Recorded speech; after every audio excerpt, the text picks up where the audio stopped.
Right, we're up and running. Yes, we are up and running, but we're not. Right, we're going to cover a bit on sim trading, really just make sure everyone's set up, knows where everything is, knows roughly what you want. I'll talk a little bit about what you probably want up on your charts. No? You sure? Pretty confident. No, Mike's not on today. Take the batteries okay. Don't know, mate. Yeah, okay, it's fine. Right, we're back in business. Let's go. Yeah, we'll just cover today setting your charts up, getting your ladder set up, bit of basics on particularly what a ladder shows you, what you should be looking for on a ladder, how to execute orders, how to put trades on, how to play stops, all of that kind of stuff. I'll whiz through a fair bit of it because most of it is available on the course page anyway. So all the instructions on how to do it are all on the course page. So I don't want to spend too much time going through the specifics that are all detailed in here. So it's all detailed in here. Jigsaw's changed a little bit recently, so it does look slightly different. So we can cover that, but ultimately it all looks the same. You guys will have already done most of that, I'm hoping. So I'll come back to that if we need to in a minute. Right, real quick then, you should have received an email this morning or yesterday giving you the chance to set a password for Tradeovate. If you've not received this email, check your spam. If you've still not received it, send an email to info@futures. The fact that nobody has mentioned any issues on the chat online, I'm going to assume that everyone has got this. So all good. Set a password, make sure you remember it, because if you don't, you'll get problems further down the line. Write it down. No one's going to steal it. Right, create your password. Pretty simple, pretty straightforward. Once it's done that, it will take you to a main page where it will look something along the lines of this. Stick your details in there if it doesn't auto-populate.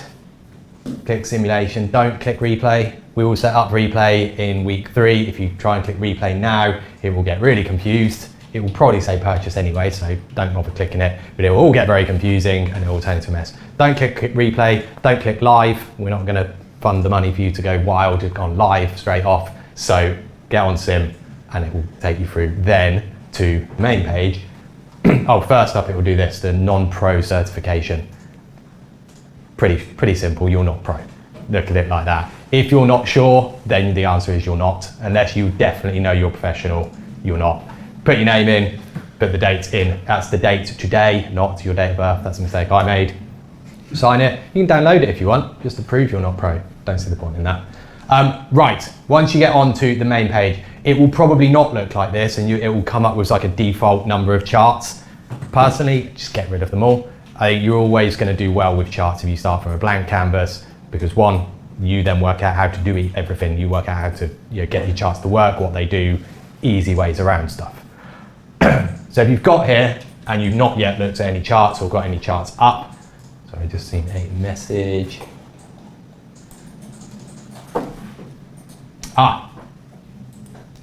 Right, just going back, when you get onto that page where it says replay, etc., it says evaluation, not simulation now. Sorry, I didn't change that slide because I like to change these things every so often, but yeah, you know where you're going. Right, all of your charts and basically anything you want on Tradeovate is going to come from up here. You've got this little plus sign in the corner. Click on that and it will then pop up something along the lines of this. I'll probably just bring mine up in a minute just to show you. It's a little bit easier, but this just helps me make sure that I've covered everything. From here, you'll be able to pick a variety of different things. Pretty much the only thing you really want here is your chart. Performance Center is quite useful, but don't focus on it. Don't spend all your time looking at Performance Center. So too is positions, wherever that's gone. Positions. That will just show you then whatever positions you've got on. Pretty useful. Jigsaw doesn't do that. Oh, it does actually, sorry. But it takes up a lot of space, so you can get that up. One thing also to note with Tradeovate, it is web-based. You can also download it. If you download it, the advantage there is you can create floating windows. Whereas if on the web-based one, it's just the web page. So you have to widen that page across multiple screens. So if you do want to have sort of floating windows that you can change the size of, download it and you can do it that way. Workspaces, name your workspace and save it. So therefore you can then skip from different workspaces. The advantage of doing that, I quite like to have one that is just purely daily charts. Reason being, I don't think you need to be looking at a daily chart all the time. Unless there's any major change, your daily chart is going to look and going to be pretty much in the same place it was at the beginning of the day.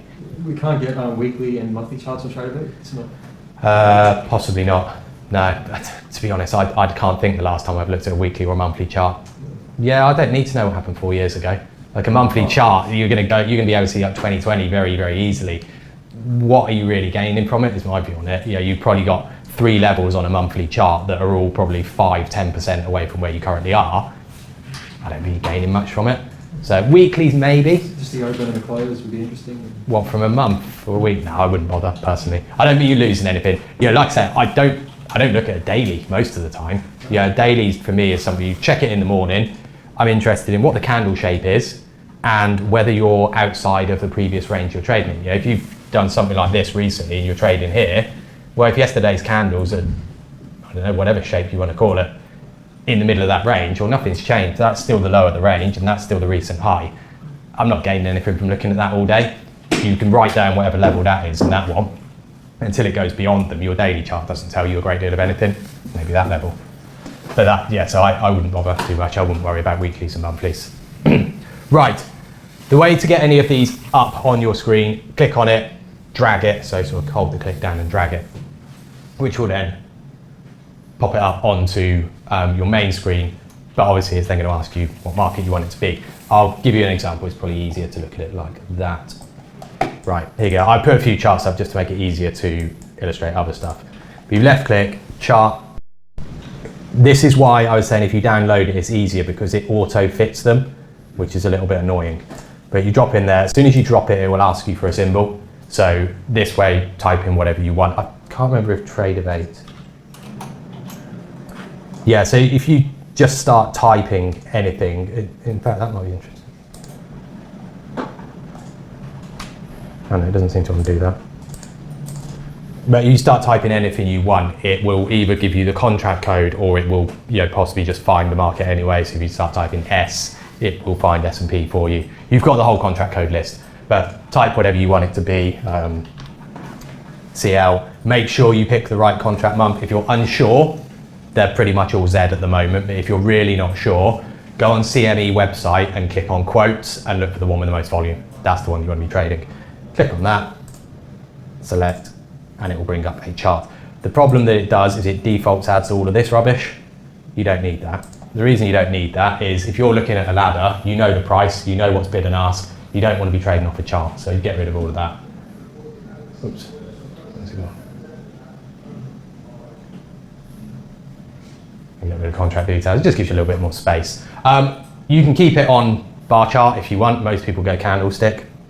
All of that side of things is up in the corner. You hover your mouse over it. If it's going to do it for me. There you go. Hover your mouse over, that's where it gives you then the chance to change it to whatever you want it to be. Most people, in fact, I'd say everybody has it on candlestick. Bars are quite old school. I think bar charts are fine if you want to use them. So whichever you like. Bar charts are the same as candle, just candles a little bit more easy to visualize.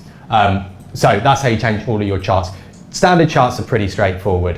They sometimes will have a few default things on. So in terms of what's on the chart, if you click on settings, this defaults with a simple moving average. Personally, I'm not a big fan of moving averages, so I'd get rid of that. And then it's just down to you what you want to put on it. In terms of drawing tools, you've got them down the left-hand side. So you've got an info box, you've got a variety of drawing tools, standard kind of stuff, lines, horizontals, trend lines. You asked about volume profile earlier, that's there. If you just click on it, you click and then click another point and it will draw it. Why it's drawn it like that, I don't know. Probably because I'm trying to do it with my finger. Right, there you go. You do it with volume profile like that. There you go. You click and drag, and then when you click again, it will stop. You do it like that. I'm a big fan of volume profile over moves. So for example, a move like this, you get the volume profile across it because that way you can then start to see where the little pockets of light volume were, the little bits where effectively the market drove higher very quickly. Those can act as support areas on drops back. So that's why I like to put a sort of profile over any kind of sort of short-term movement. I'll leave the rest of the drawing stuff up to you. Yeah, that's personal decisions on where you want to draw. Do you want to have lines highlighted, etc. Time periods are all up there. The way I will set my charts generally, I'd have one page of dailies. Then outside of that, if you're putting them all on one screen or you're putting them all on multiple screens, I'd have hourly charts, and then I'd have 5-minute or 1-minute charts, and that's pretty much it. The hourly charts give you the broad context, the kind of sense as to are you actually moving away from where you're currently trading or not. Allows you to establish sort of significant levels.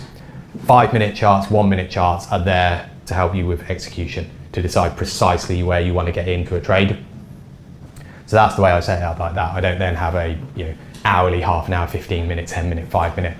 You're getting the same information and you're overloading yourself with stuff to look at. I don't see the point.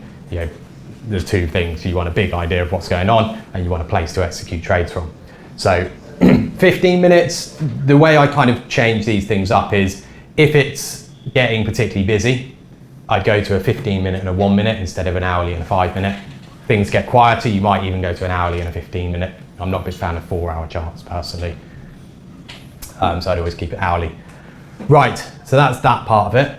The next bit is the little square grid box thing. I'm not a big fan of current position. I don't need it to be on the chart. You should know what your current position is. So get rid of that. It will show you all sorts of other stuff, fills and orders. So if you place an order, it will show lines with all your orders on. I don't want to clutter my charts up, so get rid of that. You can get it to show fills. It's quite useful at the end of the day to get it to show fills, because then you can start to see what types of trades you keep taking. If you notice that all of your fills are always short at the bottom of candles, long at the tops, well, you're somebody who's constantly playing breakouts, and depending upon where you're playing, they're often not working. So it's quite helpful in that sense to sort of understand what you do.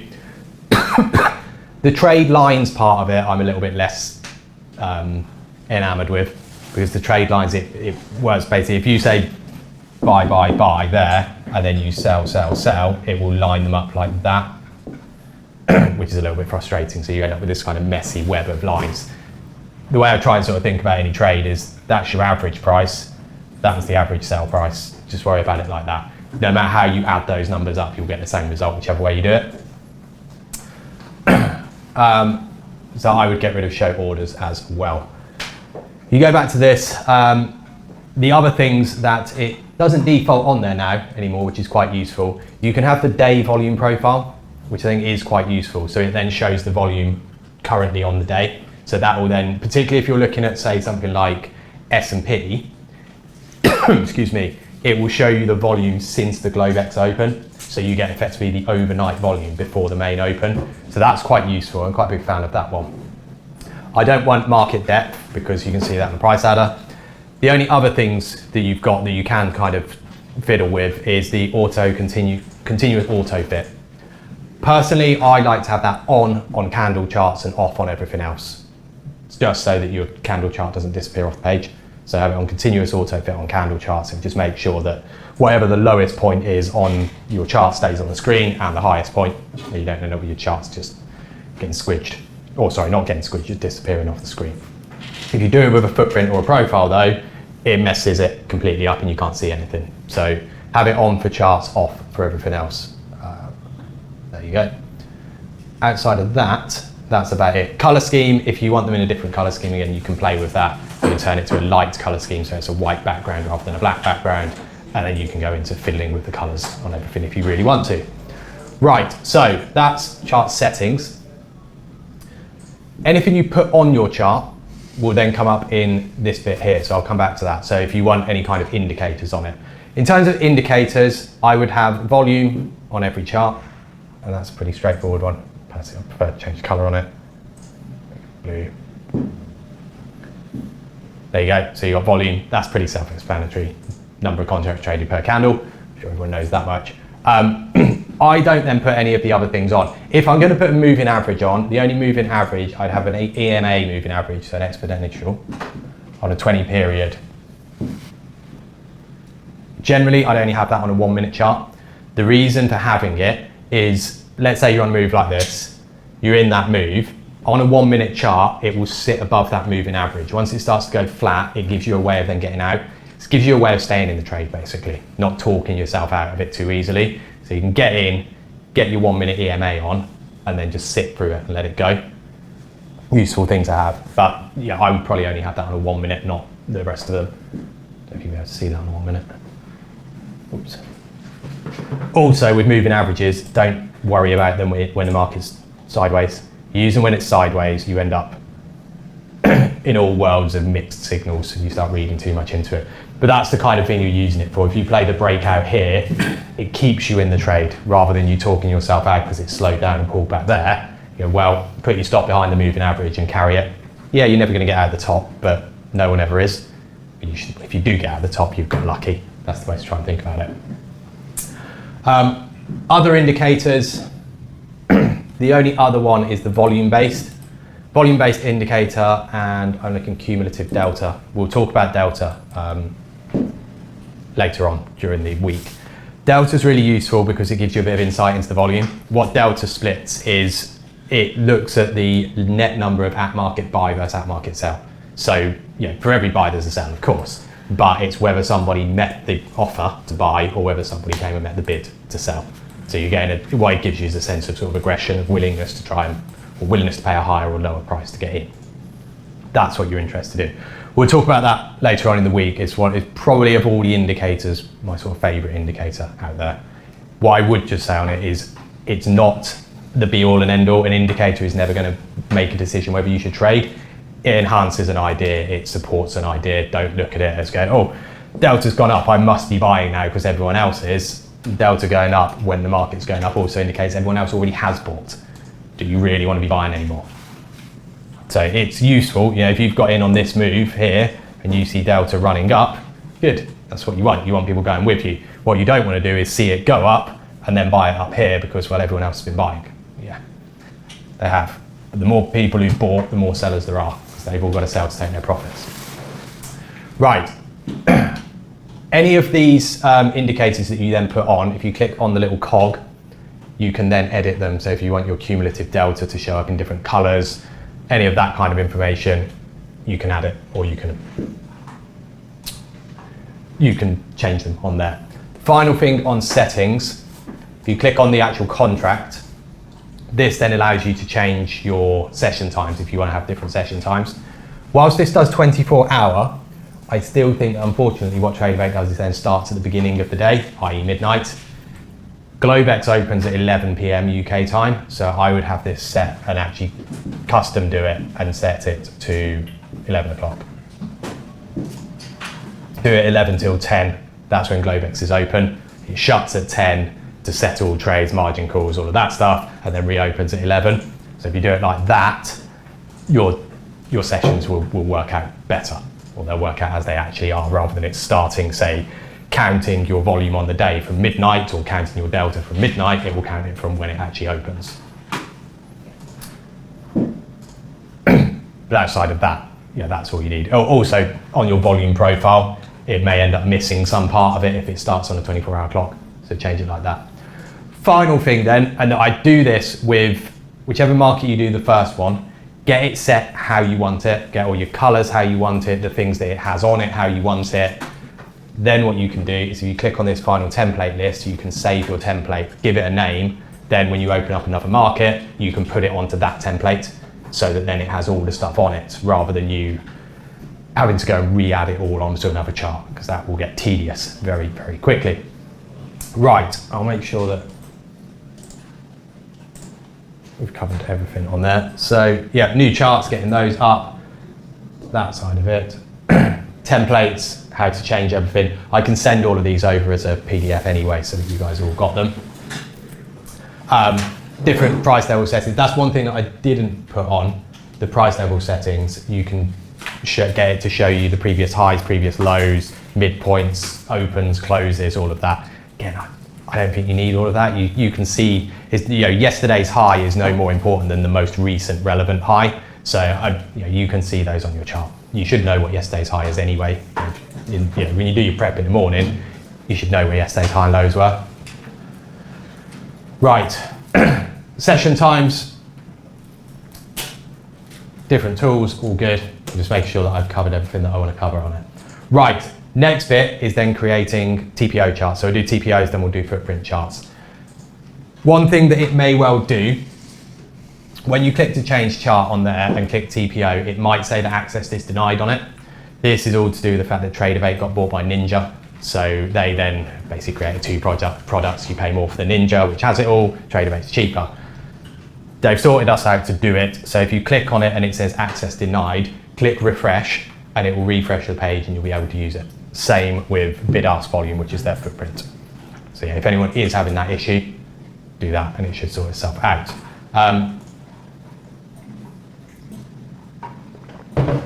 On the question of should you use TraderBait rather than anything else, if you've got another platform, feel free to use it.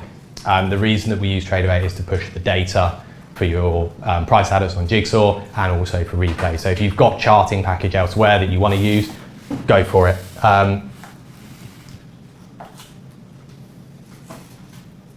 So yeah, you could use the TraderBait data and push it to a Sierra platform, I guess. I'm not entirely, try it. If it doesn't work, send us an email. Right, when you click TPO, it will switch your chart over, but it will probably be a bit messy. It will squeeze it all up. That's why I say turn continuous autofit off. If you don't turn it off, it will then constantly keep squeezing your chart up. Profiles will spread out a lot more than a standard chart. I'll just ping you this one back up. Right. There you go. It will end up looking something like that. So it'll look a bit of a mess. I would get rid of all the indicators. You don't need volume indicators when you've got profile up because volume that shows. You don't need moving averages, you don't need delta. That buys you a bit more space. Drawing tools, removal, drawing tools as well. You also don't need the day's volume because you've already got that on your profile chart. So I'd get rid of that. The way to get this to all spread out, you just scroll the ball on your mouse, and I haven't turned off continuous autofit. Scroll a little ball on your mouse on the y-axis, and then scroll it just on the main chart, and it will then spread out for you. So it makes it far, far more readable. Again, play with the colors on it, set it out however you want color-wise on it. This might be default, it might be I've changed some of the colors on it already. In terms of settings then, and what exactly it shows, I'll just run through some of the settings because this has got a bit more to it. First up, make sure you get the times right. For some reason, a lot of platforms like to default to whatever times they think stuff opens. No way does oil open at that time in any way, in any fashion at all. With my profiles, I tend to have them to run for just purely cash session. So what used to be the main pit hours.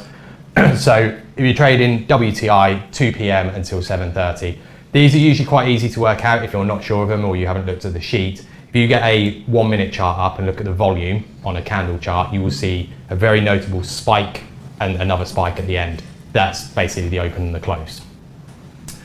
So I would have them set to that. You can have it set full session, but I think the cash session is more valuable. You can change the color of all your letters. I know a lot of people like to have green on black, which I feel looks a bit Halloween-y, but if you like it, it's got a kind of Halloween feel to it. Personally, yeah, I'm not a huge fan of it. You can actually add another session. So you can add the overnight session, so it will show you the overnight and the cash session. Personally, I'm not that fussed. I think you can see the overnight from your candlesticks. The next bit then is the other aspects that it shows for you. I want an initial balance on there. The initial balance is the first hour of trade. When we get into profile next week, I'll explain more about what that is and what it shows. But the initial balance is also shown up by the letters. They default to red and dark green. And then you have a blue, which is the first letter outside the initial balance. With your initial balance, set it to whatever color you want it to be. Let's see, a bit of a brighter blue than that. There you go. I would also make it quite wide because it doesn't show up particularly well on this. So if you make it quite wide, it shows up a bit better.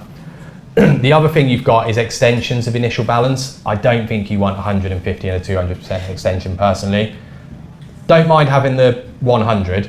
I'll explain that again a bit more in future.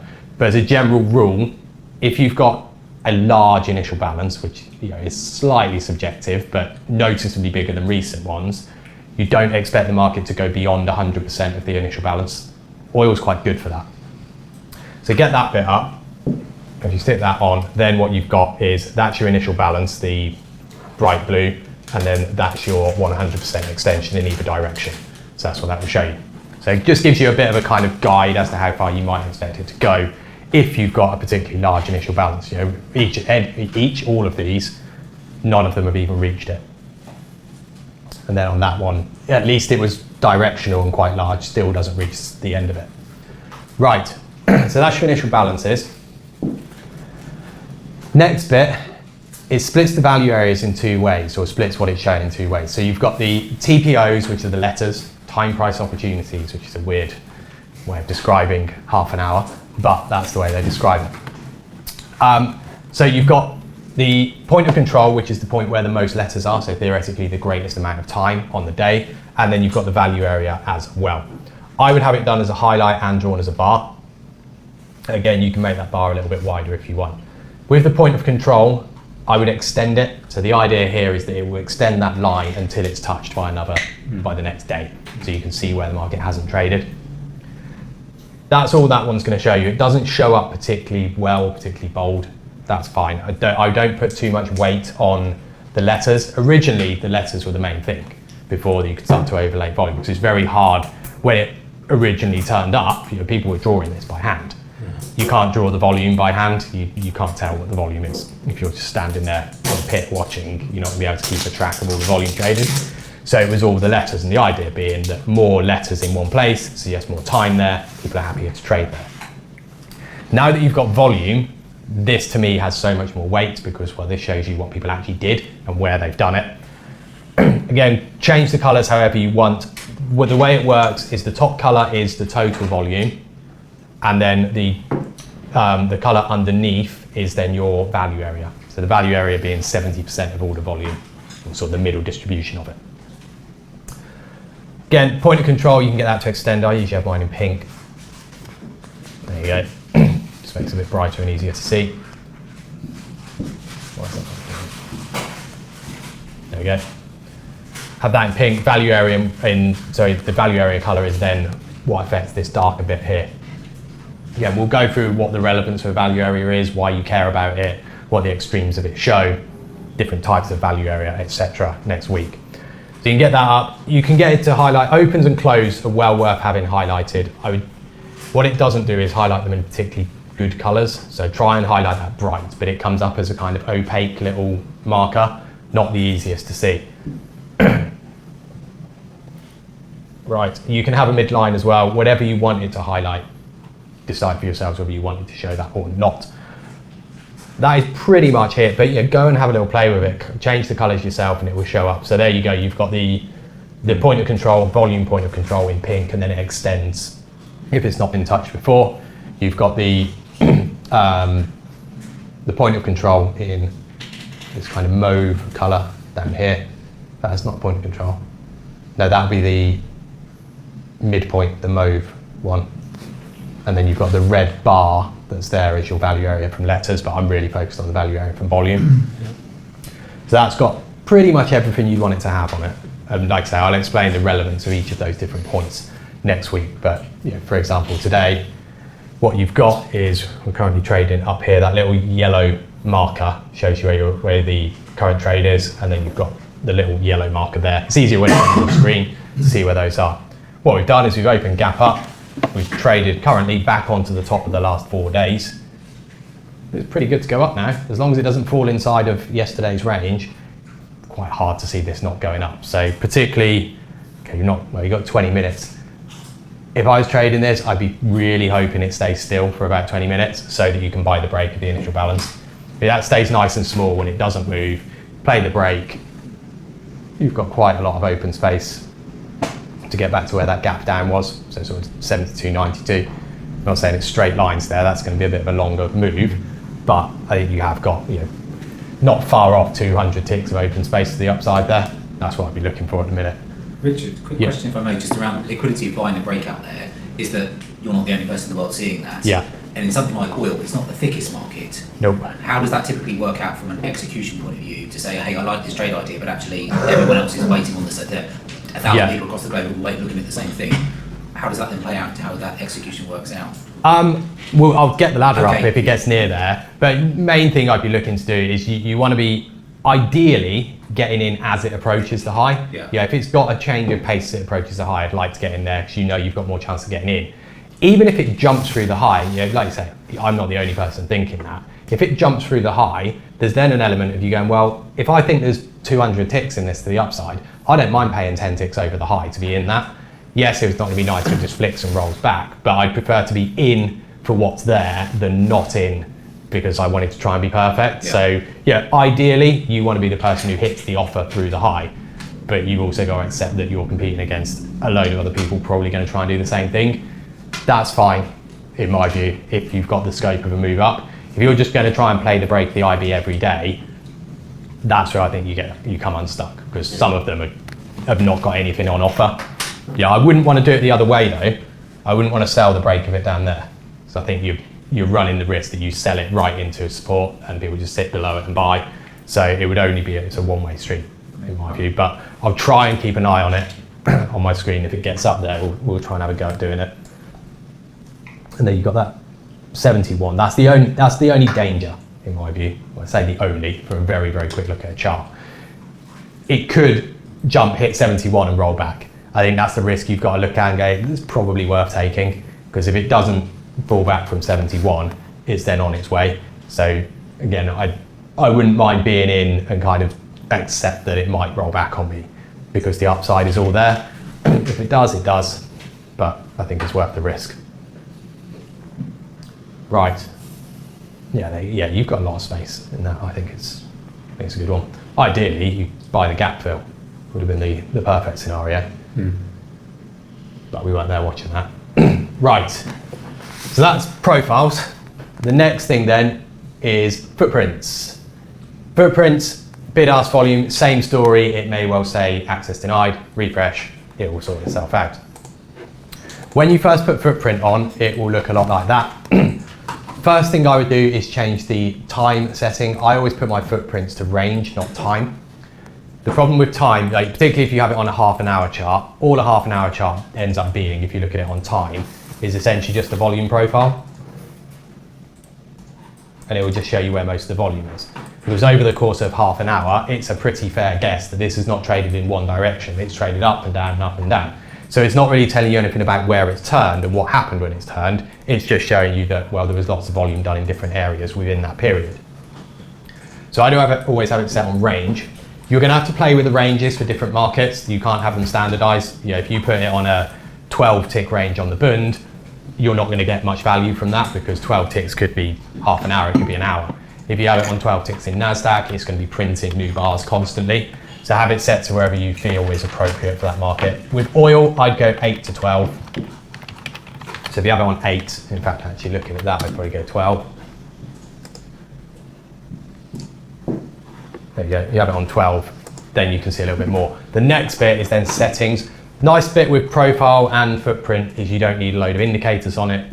This tells you it because essentially both of them are indicators themselves. Right, change the labels because you can't see the grey, which is a stupid colour to do it in. Change the labels, I just have mine on black, that's my standard default on it. The other thing that personally I change is the colours, and I would switch them around.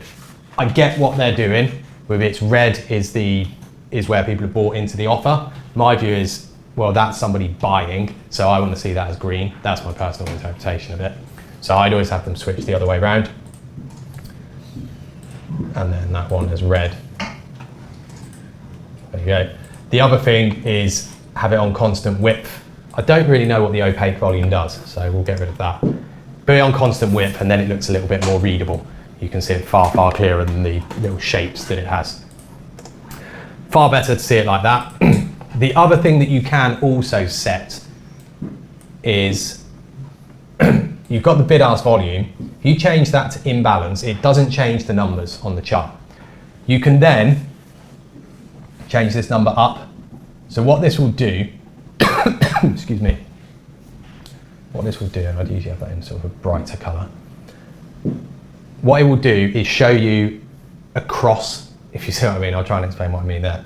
So what you've got here is you've got 1, then you've got 7 and a 5, and then you've got 34 and 30 above that. So what it's comparing then is if the number of buyers into the offer is 3 times bigger than the number of sells into the bid across, then it will highlight it as purple. The idea is this is showing that buyers are very willing to actually step to the next price rather than sellers who are clearly not. Same thing you get up here. 9 by 1, so you're reading it diagonally, which is ultimately how a market's going to trade. You've got a bid, you've got an offer, the number of people buying versus number of people selling. So the imbalances are pretty useful. Sorry, Richard, how did you get the imbalances? Just on the little cog, Yeah. and then you change the bid-ask chart to imbalance. It doesn't change any of the other bits on it. And then set it to whatever multiple you want it to be.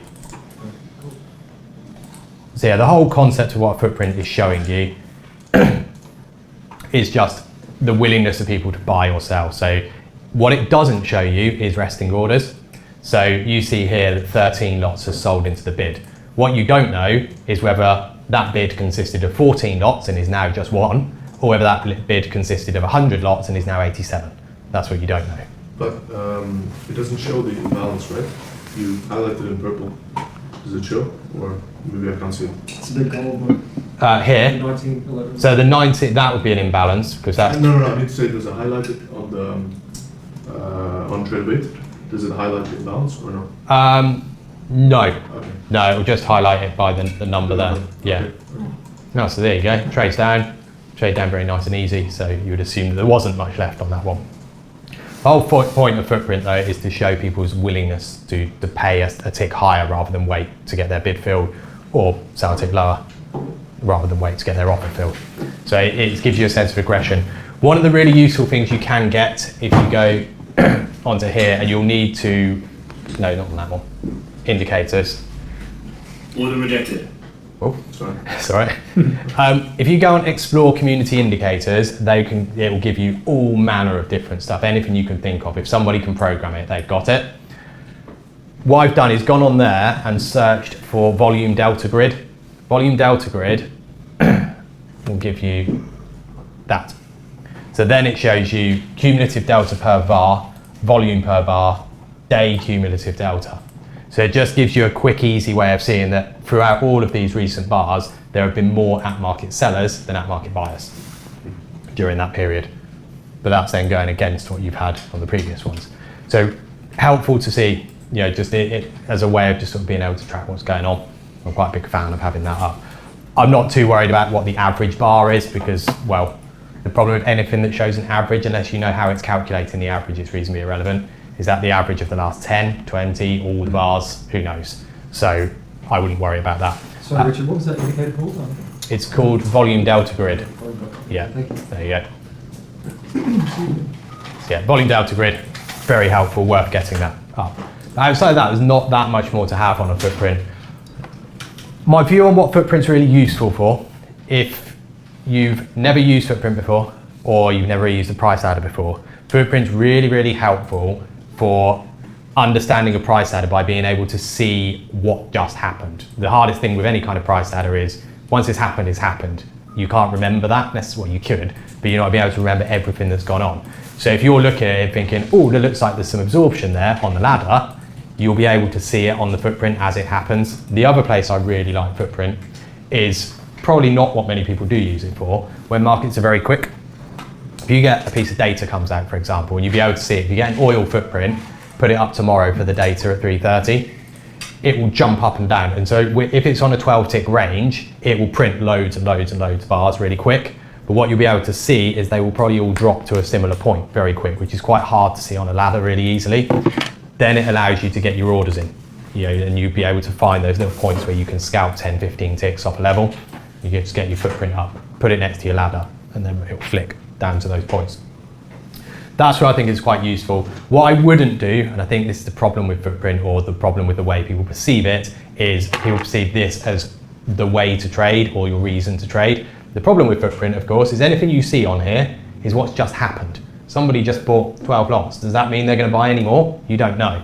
It doesn't tell you anything in that sense. It shows you where people have finished buying, or where they've been able to drive the market quickly, where people have been absorbing. So what it shows you is where the market's got stuck and where it's moved more freely. What it doesn't tell you is what to do next. Yes, it has continued up, but it could have not. This is an area where on the way down, it clearly hasn't done a great deal of volume here and has moved through that area quite quickly. So if you are going up now, this is a zone where you want to see it actually start to trade here. The more it does and trades there, the better. Now you're through it, good. and you've seen that there's been this sort of burst of buying. So what you've done is you've covered 5 ticks there and traded only about 4 contracts into the offer. So very few people have sold, lots of people have bought, good sign for buyers now. And at least you can use it then to go, well, I can put my stop below this area. And you're still getting this drive up. So all is good. We may get that breakout. Come on guys, so jump on and push it up. Put your things in. Go on then. You got your ladders up now, right? So, I forgot what ladder. And there you go. There's people clearly starting to buy that as well now. You can see it at the. I'll put the ladder up. You see where they've done some volume here. So you actually got a bit of a sort of people bought 60, and then what that's showing you, or my interpretation of that is, initially somebody bought 60, cleared the offer, and then moved their bid up. So even when someone sold, you got buyers who are now passively buying as well. You could use this as an area of support then. So it's at 80. Get your bid in at 80. Where's it placing a bid? Right, so here we go. We're right on that point of the break. Not quite an IB break, so we're not quite there. So it's probably going to close the IB up here. If you are looking for that break, like I said, I would have preferred it to have done it once the IB has opened. I'm just trying to find the little box. There we go. Don't want it to stop. So there we go. Get a bid down at 80. So I still think this area is of importance. What you can see on the footprint there as well is when it's gone up to the high, it's bought quite a lot. People have bought into the offers quite a lot there, and it's not progressed up. You've still got this light volume here, so there's been an ability of buyers to drive it up, but they have then run into a fair bit of resistance here. Not necessarily a problem, but what it's helping you with is the next time it goes there, you don't want to see that. You don't want to see it stall and get stuck there. You want to see it go there and drive straight through. If it drives straight through, I think it's all good. If it doesn't, then there's only so long that people are going to keep buying the high and not getting rewarded for it, and continue to be willing to keep doing that. So this is where you'd want to see it this time from a ladder. I want to see it trade straight through that, and it doesn't again. You saw there's 60 on the offer, it traded straight into it. You're just increasing the number of people who bought up here. If we've gone and bought at market up here, if you just bought 90, or you bought it the first time, you're starting to worry about it. So you want to see this drive up, and again, it's continually getting stuck. It's not a problem, but it just changes the way that you might want to execute it. There we go, now you've jumped. It's gone really quick. Well, there we go, too late on that one. So now you've got to make a decision about how much you're willing to pay up to be in this, or whether you're going to wait for it to have some degree of pullback. Wow. That's really gone. So what you meant by jigsaw lags as well, Richard? Is that It can do, yeah. You see how it's showing the bids much higher. There you go, Yeah, large order to front run. That's a not bit even late. volatile, that's pretty shocking. Sorry? That's not even volatile, that's not good at all. No, but it's clearly hit some stops up here, I think. That's what's kind of happened. And that's where you've got that problem of that lag. You're now starting to see a lot more trade up at these prices as well. You see the volume up there. Whoops. Yeah, it's not helpful when it lags though, because that's really hard to then manage your position. But there you go, that's the liquidation move that I was expecting. Yeah, 76. Yeah. That was a hell of a move. Well, what it has done though, is seeing as it's done it pre-initial balance, you can now conclude that you've got a large initial balance. I wouldn't expect huge continuation. It could still do it. It could still reach that sort of, 72, 92 targets, 100 more ticks, which would be about 100% of the IB. So it's done it. You're now into the question of, well, where do you get into this? If you're not on it, nice. If you're not on that, you've then got to start looking at, right, well, where can you get in on a pullback? It's getting really thin now. I don't think there's any news behind it. Richard, do you use stacked imbalances or any of that as support and resistance on the footprint? What would you term a stacked imbalance? Because I think perhaps sometimes I view it as different. You put in the indicator, it needs to be 3 times Yeah. bid and ask. Yeah. If you get 3 of them in a row, is it counted as a support or resistance? So you'd be looking at something like that. Yes. I would look at that. I'm also quite focused on where there's sort of light bits of volume, or so, you know, for example, this, when it did actually put that breakout in, that would be the bit where I'd look at and think that's your, that was the key moment. It's what I call a snap and run, where it snaps up and then it just goes from there. Okay. I would see that as support, but I wouldn't see a sort of specific number to be support, because you're then more interested in where volume starts to get accumulated. Someone's clearly come in and just push their bids up and up and up. You can see from there, there, and again, and again, and again, and again. And you now start to see it rolling back. Right. It was almost like almost textbook trade, really, wasn't Yeah. it? Based on the previous days. Particularly those like three ranges all together. Yeah, particularly if you bought the gap close and then bought the breakout, but that's come all the way back. Yeah, you're back at that little point that I just mentioned. Was that the break point, 98, 96? 98, 96 was just above the high, which was 91. But then when I was talking about this area, when we were talking about imbalances, this rush up takes you to around about 06. And we've just come back down to, okay, low was 16. Because at that point you did have there was like 40 or 60 on the offer, and you tried to trade it away from it, then it came back and they disappeared, like they kind of pulled, and then. So When at the high, before it broke. yeah, they just got cleared out. Yeah, like I said, there was an element of people were buying into the people with their resting orders, and after a while, those people, there's not enough people with resting orders, they get cleaned out. No one comes and sells, you're off. It kind of just opens the doors. But yeah, that's a hell of a stop move there. It's just swept everyone straight up. Yeah, well, if you got on it, you would have been. It's hard trying to click with your fingers. It would be quicker. It wouldn't surprise me if a few people got on that, just because the structure of it was quite nicely set for it. You could play the break of the high, and then you get that rush up. So there you go. It's a decent semi-86 order, wasn't it? Yeah. Yeah, it's a lovely move. You don't get that too often in oil. Not that nice.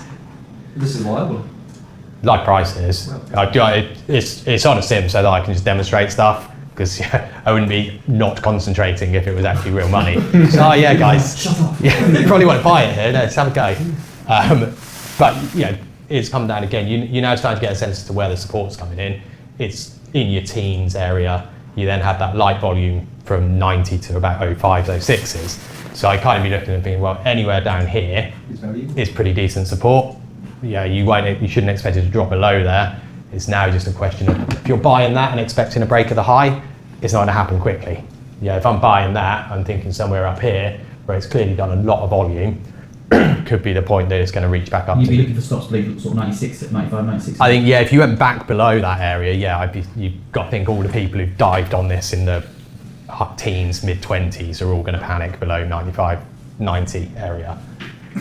But yeah, I'd assume now from the way that's broken out that you're probably going to spend much of the rest of the day rotate back and then up. Until it breaks 90. If it breaks 90, then I think that story changes, and it could well be a huge spike up and then drag back down into the previous range. Quite spectacular day if it does that. Right, we'll come back to that one. Okay. Right, so we've done TPO charts, we've done profile charts, Jigsaw. So we've got all of that bit sorted, so all good there.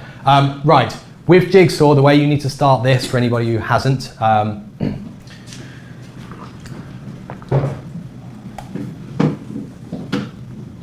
where is it? If you go onto the page of how to set up your sim, etc., click on the understand, it will create a Jigsaw account for you. So this will create it based on the email that you signed up with. You click create Jigsaw account. If you've already got one or you've already signed up with that email, it's going to give you a message like that. If you haven't, then it will give you a short-term password. So you can use that password, go via the link, and you can then put the password in when it asks you and log in, which will take you to a page that looks like this. From there, you want Day Trader full platform, not the Ninja Trader multi-charts one. Full platform, download the top one, the most recent one. It has changed it.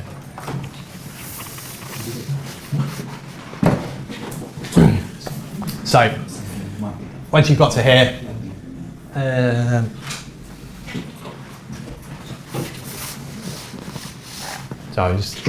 this is the second beta release. So there's two versions. There's the new release and then there's another one. So go for the most recent file, download, install, and you're there. Once you've installed, and I'll bring the slides up in a minute, the other thing you need to do, what's that? Is that yours, cash? Huh? No, just the cash. Oh, right, oh.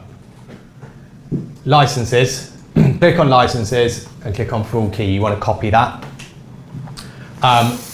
It will allow two instances, so you can have it on another computer. If you want to put it onto a third computer, just go back to this page and disable one of them and then log on to a different computer if you want to move around.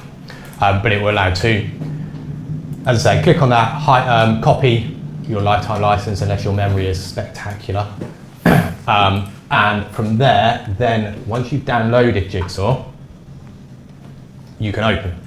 When you open Jigsaw initially, what it will give you is a little workspace that looks like this. So with all these little symbols on it. Place you need to go to is the little 3 dots that are in a circle. Click on the 3 dots, and that will then give you an option to go File Licensing. Once you do that, it will bring up this box over here. So the little 3 dots, which I learned the other day is called a hamburger. Did not know that? Yeah, apparently it's 2 bits of bread and a bit in the middle. Okay. Well, sideways on here. But you click on that, File, License, or Licensing, and it will bring up a box like this. Stick that license that you just copied in the box and click Activate, and you're good to go. Then you can actually start to push some data towards it. You won't have a live trade license, you don't need one of those, or at least for this you don't need one, so don't worry about that bit. So once you've got that bit sorted, then it's a case of pushing your data to it. The reason for using Tradeovate is Tradeovate provides data, so you can push the data to Jigsaw. If you don't have Tradeovate, Rhythmic, CQG, any of these, you can't push anything to Jigsaw. Jigsaw is just a display function ultimately, so you need to be able to push something there. So once you've put your license in, click on the little Wi-Fi sign. No, sorry, don't click on the Wi-Fi sign. Forget that bit. Click on the arrow here at the bottom of that little box, and that will take you to this part. So I'll just show you on here. You've got a little box, you can click along like that. And Mike, it's come up with an admin override on mine. If it comes up with an admin, I'll get Mike to put the admin password in and then we can sort it. So all good. Yeah, so the little arrows along the bottom will take you to the next kind of little page. You can then add connection. So when you click add connection, it will then offer you a number of different options. Tradeovate A is the one that you want. There doesn't seem to be a Tradeovate B, so don't worry about that. Once you click on Tradeovate A, it will then give you a chance to log in. So from there, this is where you need to set up your connection. So when you first click on Tradeovate A, it will give you this little box here to set up your connection. Give it a name. The name you can make up, whatever you want it to be. Your username and password is whatever you had from Tradeovate when you set it up. So when you did that first bit, stick that in. Make sure that your server is set to demo. Don't click market replay. I was looking for it. It used to be down here. Don't click market replay because again, that will create problems. It should auto default the host bit, so don't worry about that. But yeah, main bit, give it a name, password or username password, select demo, click OK. The next thing you need to do from here, before you shut this bit down, is click on download instruments. If you don't click download instruments, it won't provide you data for any of the things that you look at. So you click download instruments, it will then pop up from there with this page. So this little box here, what it will show, get that one out of the way, there you go. What you've got is a large number of different exchanges. There's 5 exchanges you need to select. So you need to select CBOT, CME, COMEX, NYMEX, and Eurex. I can put those in the group if people need it, but they're the 3. No, sorry, they're the 5. It's in the group chat. I haven't put it in the chat, but CME, CBOT, COMEX, NYMEX, Eurex. Find them all in the list, it's alphabetical. Click on futures. Crucially, make sure you update the last expiry date. Put it far enough out that it's not going to cause you a problem if you get, so you're not going to have a problem with equities, but you need to at least have it beyond the end of the year. With some of the commodities, they'll roll into January during the course. If you don't have this pushed far enough into the future, it won't show you the data that far out. Basically, just change that to 2026 and you'll be fine. Once you've done that, click download. It will then bring up a little number in the bottom of how many different contracts it's downloaded, and then you're good to go. So once you've got that, you've downloaded all your symbols, you're all good. Right, the next bit's getting a ladder up. That's probably the most important bit because that's where the fun starts. With your ladder, all you've got to do is click on the little hammer and gavel. They're not the most obvious symbols as to what they mean. Certainly the pig doesn't make great deal of sense to me, but click on the hammer and gavel, it will pop up a symbol search box like this. Once you start typing in here, it will populate this with a large number of different options. So it will give you any contract that starts with, let's say in this instance, Z. It will also give you any contract that is called something Z or starts with a Z. So again, look on the list, find whatever you want to trade. This is giving us in this instance soybeans. That's soybean ladder. What it will probably not look like is that when you first get it up, Jigsaw has lots and lots and lots and lots and lots of different columns that it can display all sorts of information. Personally, I don't think you need it all. What I would also suggest is a better approach is start with less and add if you need it. Otherwise, you end up with vast amounts of complexity, loads of information, and you won't know what's actually helpful or not to you. And by the time you've worked that out, you've spent too long watching too much stuff. What it will probably look like when you first get a ladder up is something like this. It'll show you all sorts of different things. One feature they brought in now is you can see yesterday's volume profile, which I don't really see the value of if you've got a profile chart up. Furthermore, it just takes up a lot more space on your screen, which I don't think you need it to. The way to solve this, if you go into settings, the little cog, it will bring up a page like this. From here, untick everything in the red box, so you only leave the order column and volume profile column. That's all you need. All of the rest of them may be useful, and some people have said or have found uses for some of these bits. For me, I just think it's overcomplicated and there's too many numbers to look at, which takes me away from the real numbers that are actually trading. But if you want it, go for it. One thing as well, I would keep your market depth set as 10. Again, I don't think you need to see that somebody's got a 50 lot bid 200 ticks away from market. It's irrelevant. I also don't like the show depth history if that's defaulted on. Why you need to show what was there last time you were there, I don't know. It's either there or it's not anymore. So I'd get rid of that. So you've done all of that. Once you do that, it will clear all of this bit off. What it will probably do though is not leave the columns in an order that you want. So to move your columns around, if you left click on the top box and hold it down, you can slide your columns to wherever you want them to be.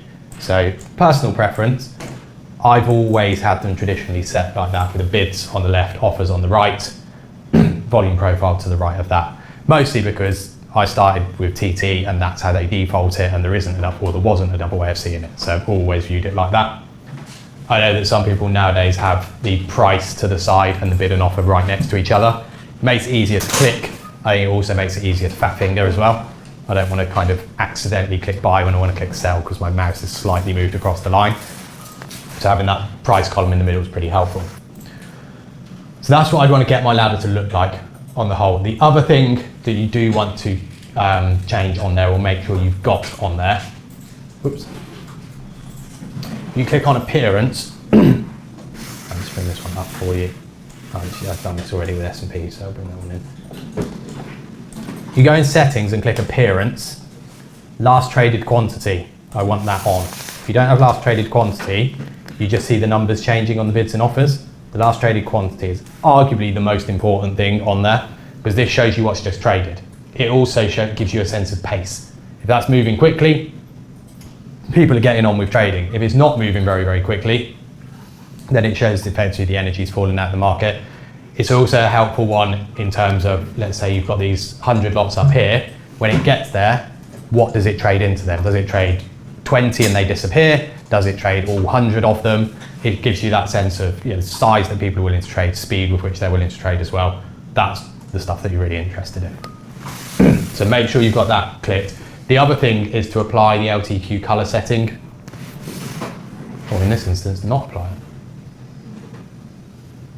It seems actually now that if you turn it off, it works. So the idea is that what it should show you is it will show you,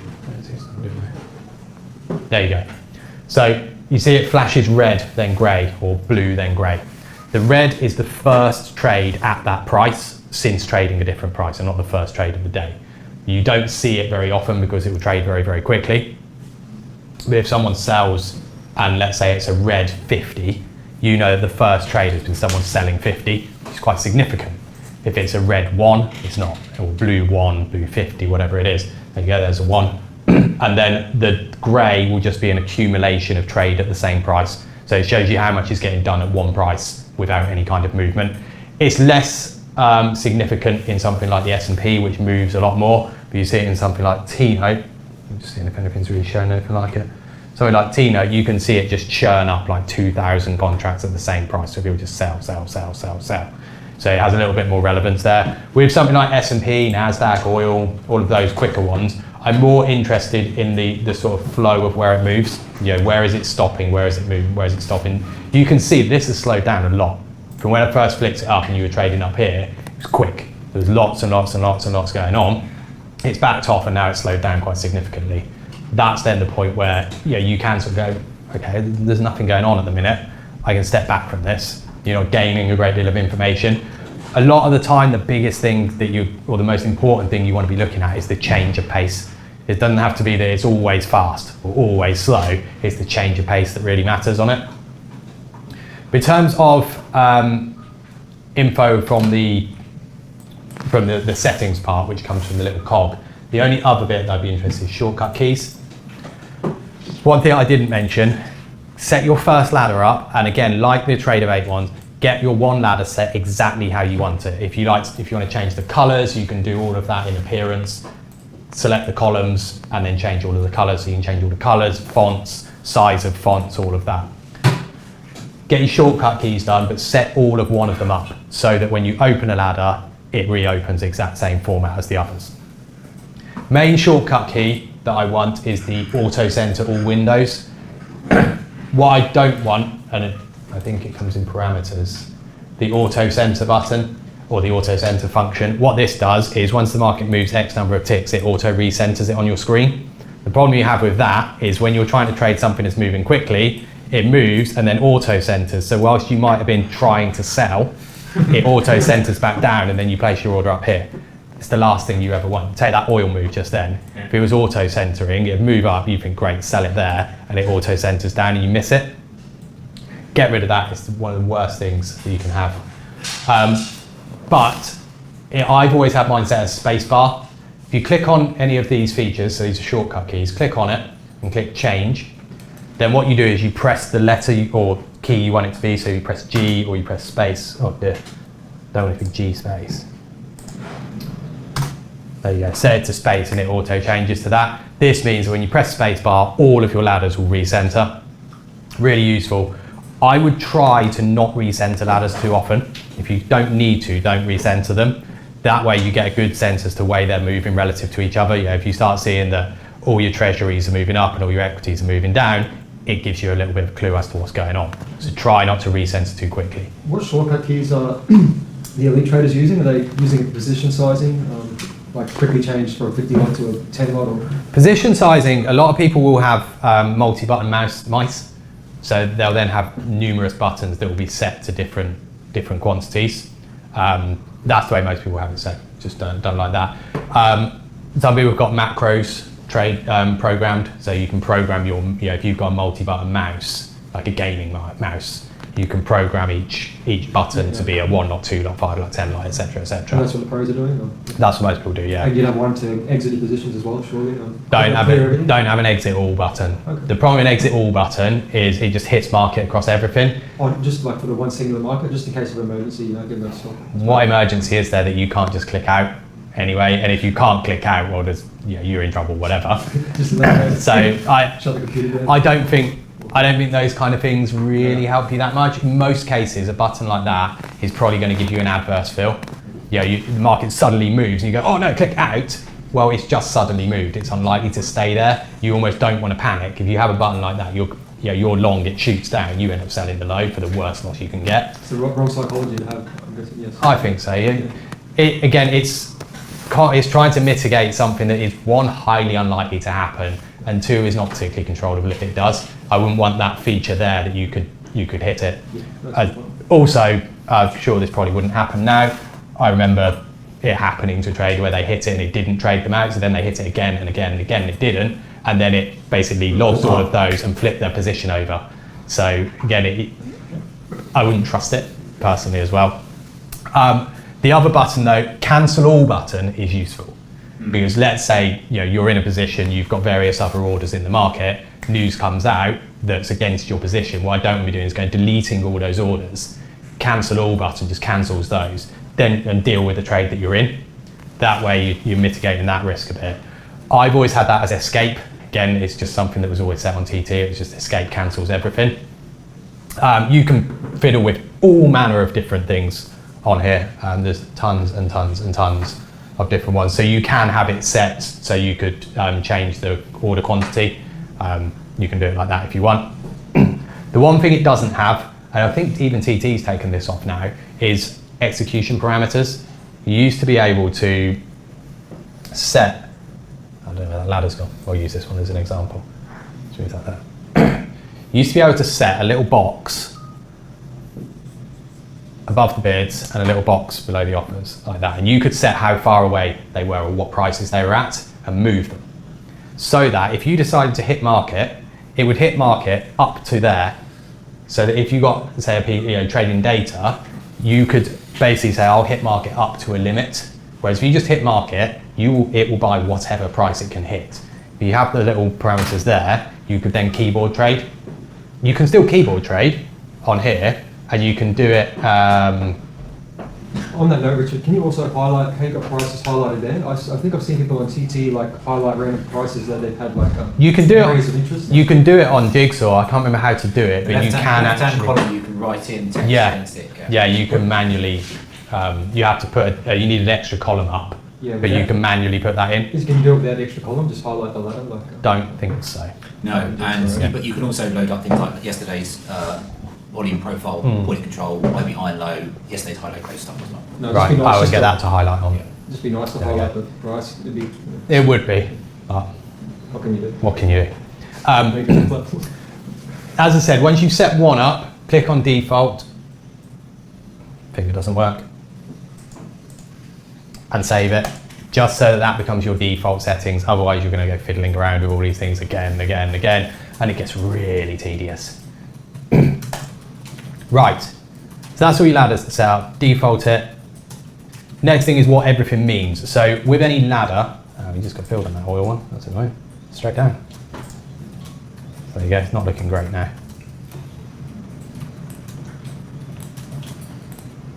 There you go. Well, it's done it all today, hasn't it? Right, so with your ladder, what you've also got, if you click on, where is it? The little dollar symbol. That will bring you up a little box that looks like this. So same as this one. This is useful because this allows you to then select what your next trade is going to be. So whatever it says in the white box is the number of contracts you're going to click next. So you can change that to 3 lots, 5 lots, whatever you want it to do. You can change these numbers as well, but you can right click on them and just change them. So change those to whatever you want it to be. Whatever it shows in this box is the position you have. Blue, you're long, red, you're short. And it will just show it on there. It will also show you on the chart as well, or on the ladder as well. So if you have a position, oh, there you go. Ah, it's 3 lots, that's why. Only those straight through. Change it. There you go. Once you've got a position, it will show up on the ladder. It will show that you're one short there. You can take this off where it shows you P&L. I don't think that's helpful. It's I think since I changed over to the new one, it defaults that on. Again, go and find out where to do it. I don't think that's helpful in the slightest bit, because all it does is it makes you look and go, ooh, 500, I'll take that. Ooh, 1,000, I'll take that, rather than looking at it objectively and go, well, where's my target? What am I trying to achieve? Right, so that's the first bit of what it shows. Whoops. Most of the rest of these little buttons I don't particularly want. The market buttons are the last thing I ever want. I don't want to be using those to click market. If you want to click market, just click. And the way that you do that is by clicking above the current bid or below the current offer. What this will do... Would you recommend a hotkey for hitting market? You've probably got your hand on your mouse. So if you've got your hand on your mouse, you might as well use that. Also, again, there's not many circumstances where I need to hit market that quickly that I won't already have been thinking about it. News events even or something? Sorry? News events already? I'm already thinking about it, I'm ready. Yes. But you know, there's not that many types of circumstances. Let's say even that one where we tried to play that breakout, you know that you're probably going to want to hit market, so you've already got your mouse there. You can hover your mouse wherever. So if you're trying to play a break. That's right. When you hit market, you don't have to hit the exact price, so you can hit everything above market and it'll fill you up. So yeah. Yeah. You So have to just chase that one. the reason for having a distinction between, and this is the other thing, it gives you options on what you can set. So you can have it as stop, limit, auto. Auto's the worst thing I've ever seen because it decides for you what you want. So let's say you have it on auto, and I want to get out, and I want to hit market to get out, and I click there, it puts a stop there. I don't want to stop, I want to get out. And I don't want anything that makes the decision for me. I'd always have it just set on limit. What limit does is if you click on or below the best bid, it will place you a bid. If you click above the best offer, it will place you an offer. And then you've got to wait for it to get to that point to trade you out or trade you in. If you want to hit market, then all you need to do is just click above the bids. So if you click up here, it's always left click. You click there, what this will do is it will buy the lowest possible offer, but it will buy that at market as long as it's below 7103. If this suddenly jumps and you click there, you're just going to join the bid because now you're behind the best bid. That's the way it would work. But it gives you some degree of control. On the point of, let's say, some data, the last thing I want to do is think to myself, right, if the data comes out at this, I'm going to buy. I read the data, I hit market, by which point this isn't trading 70.85, it's trading 71.85, and I've just bought market. I'm now paying 100 ticks up 2 seconds after the data. Chances are it won't stay there, and it's probably going to whip back. So I don't want to be doing that. At market trades, just done off a button, just completely lose all your control. Similar with the bid ask, I don't really see the point. I can join the best bid or the best ask as well. So I'd have it always set on limit. The only other things that you will want is a stop. So you can place a stop. So you can place a stop up here. You can place a stop. If it trades that price, one lot traded at that price, it will then hit market. Now, of course, if it trades here and somebody takes out everything on the offer, it will then buy the next available price. And if that happens to be 71.80, it's 71.80. It's what you call what's called slippage.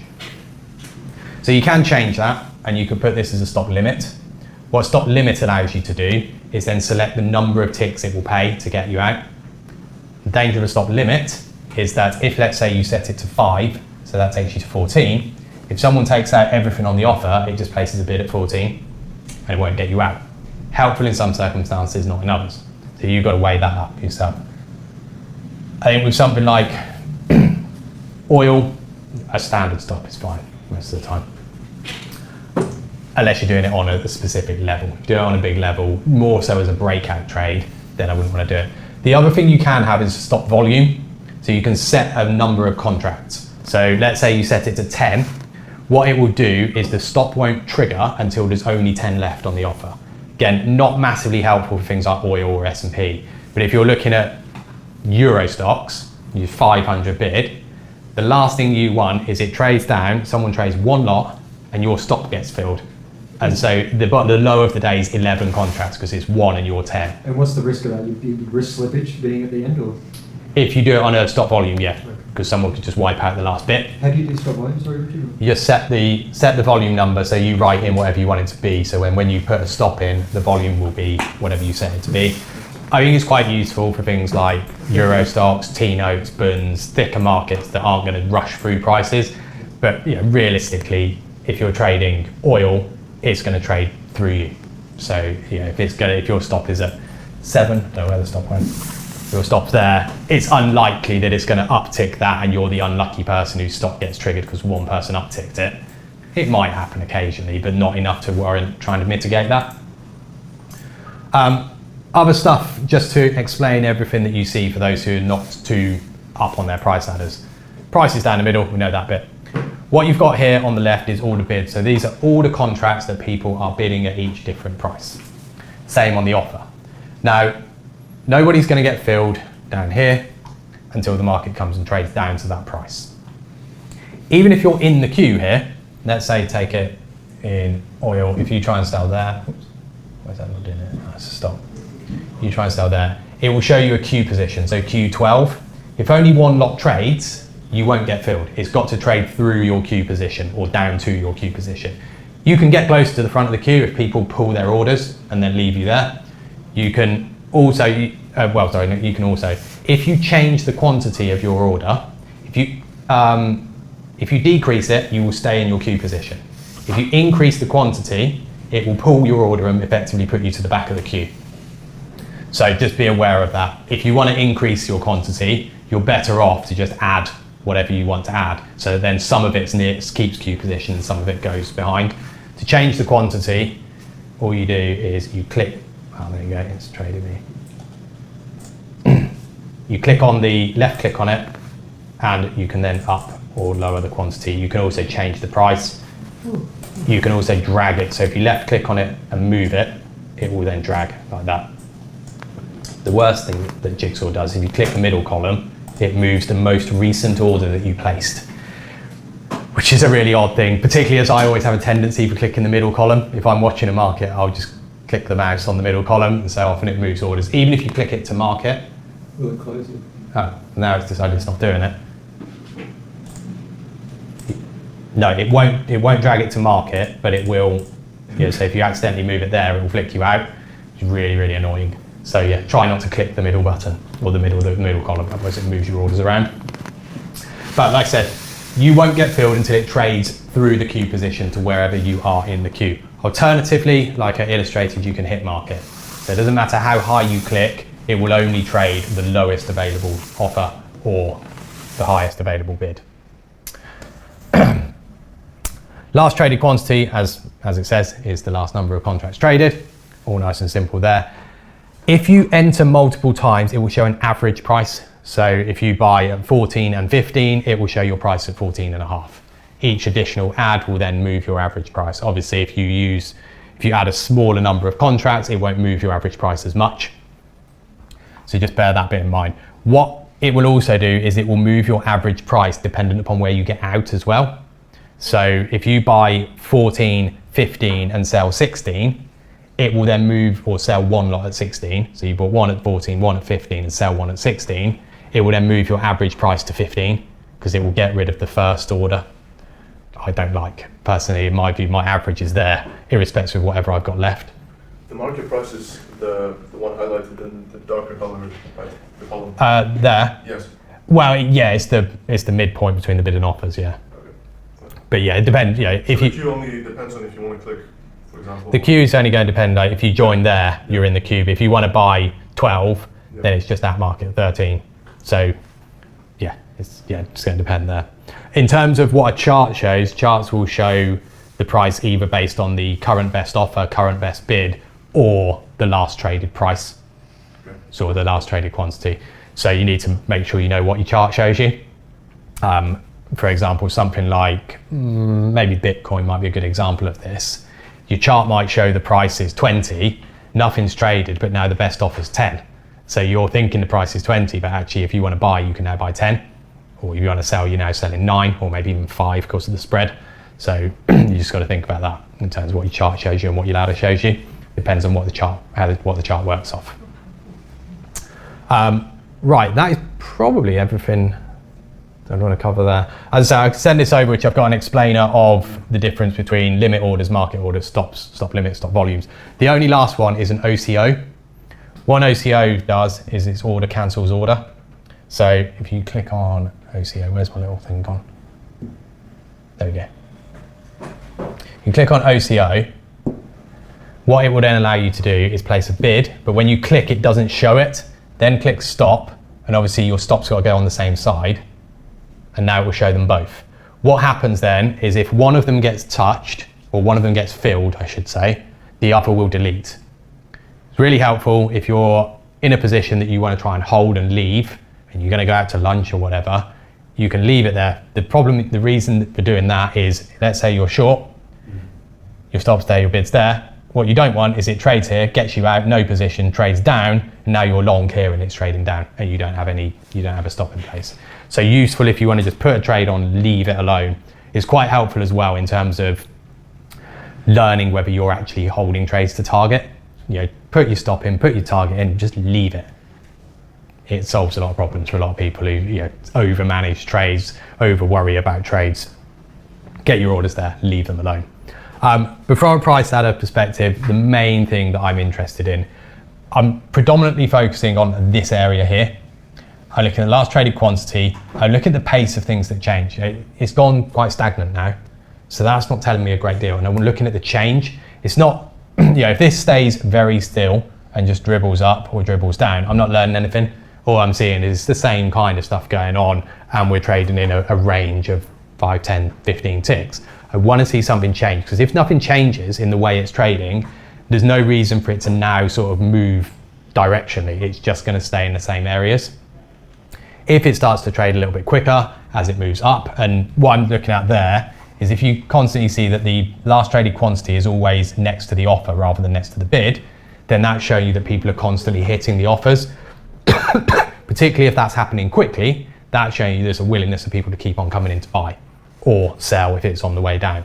What you get in here is this, a lot of it buys, someone's just bought one and nothing happens.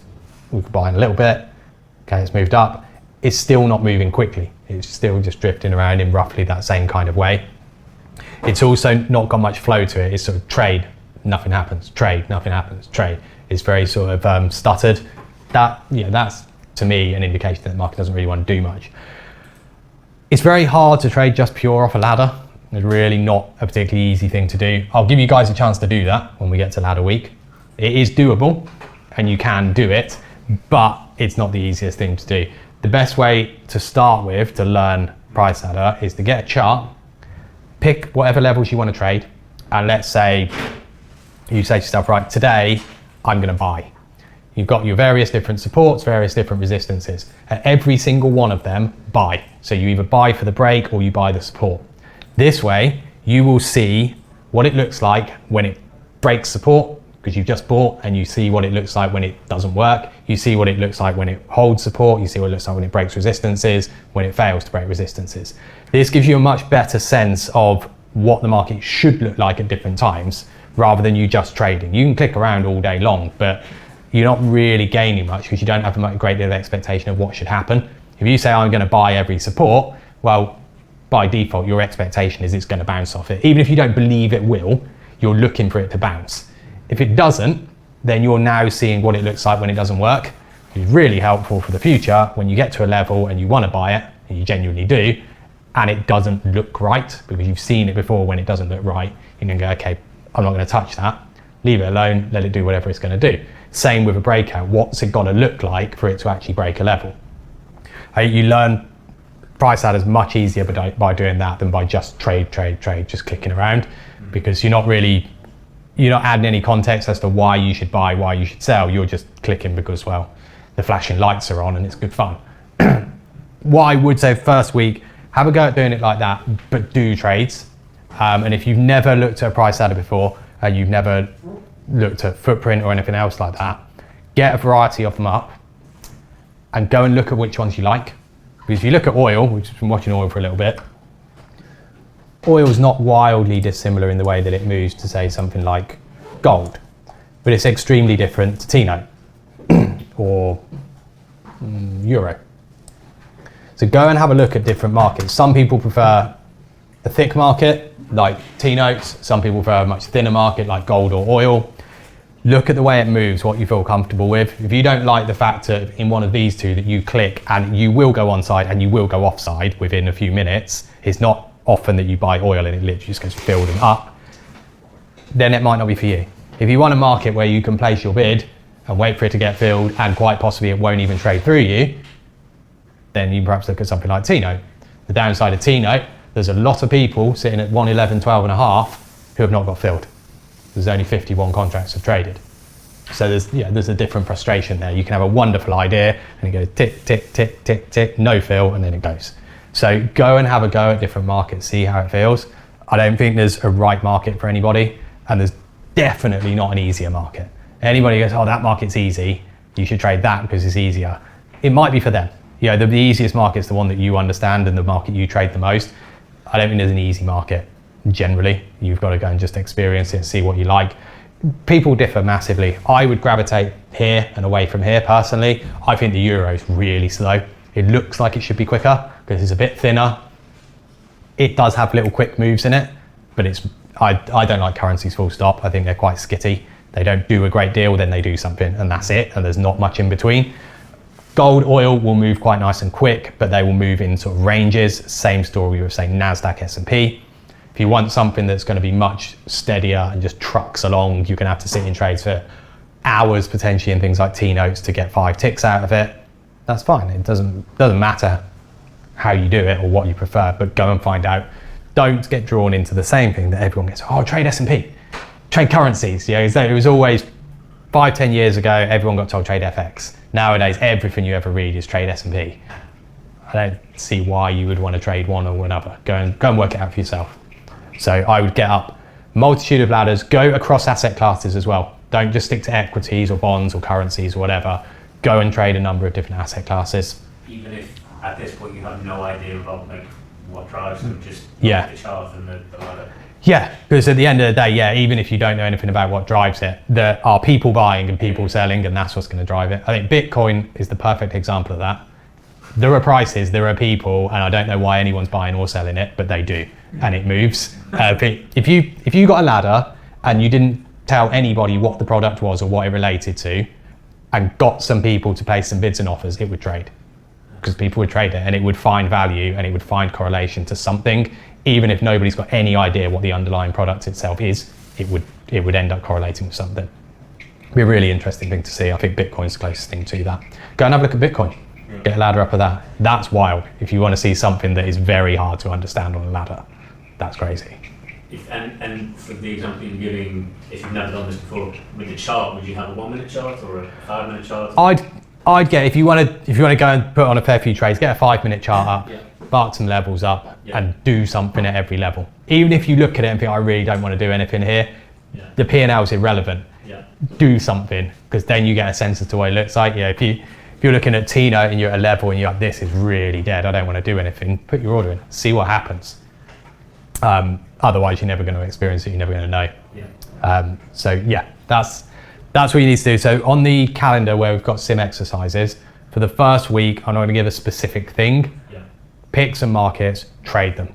Yeah, and if you want to do something specific, pick levels and go day by day. Today I'm buying, tomorrow I'm selling, today I'm buying, tomorrow I'm selling, and just buy or sell at every single level you get. Or as a variation of that, one day play breakouts, so every level try and play it through the level, and the next day play bounces. Every time it hits the level, try and play with the level. Do it like that. You'll pick up a lot of just what it looks like and what it should look like. So there we go. Right, hopefully that's explained everything to everyone. Hopefully everyone's set up and everyone can now start clicking away. Don't expect anybody to make any money at all, so I wouldn't worry about that. At which point we'll wrap it up there. We'll go and have a look tomorrow at some of the more theory stuff that we covered, go and look at how that relates to what's actually going on today, or well, tomorrow, and look at how you could sort of access some of those trades. Is there a way to set hours used to create a volume profile on a jigsaw, or how would you manage it? Yes, there is. If you click on settings, where's it gone? All right, I'll get my settings one up.